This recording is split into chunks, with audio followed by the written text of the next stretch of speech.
Between June to July 1980, there was a breakout of violence again in Jamaica.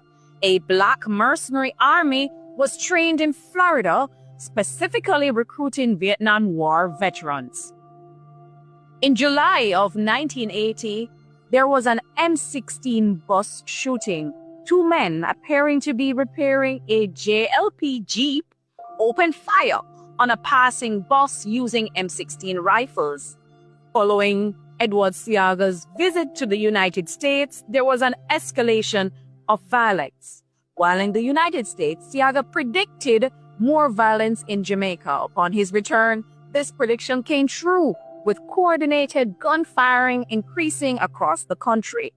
Gangs of young men who previously had no money or resources suddenly had jobs paid $100 per week. Back then, that was a lot of money. Motor scooters, firearms, and the death toll by July 1980 had risen dramatically.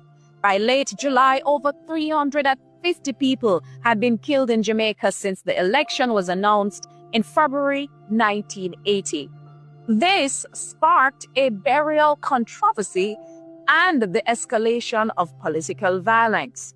It took well over 2 weeks to find burial sites for the victims of the Greenwich Town massacre.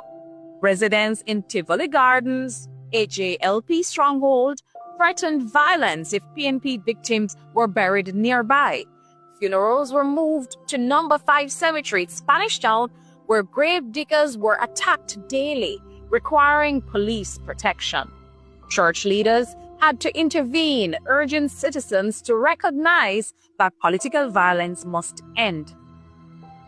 What was the impact and the broader implications of this?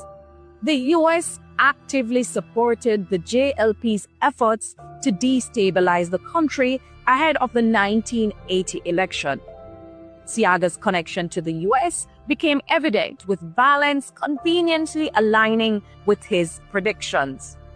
Election-related violence reached unprecedented levels, leaving hundreds dead and intensifying political divisions in Jamaica.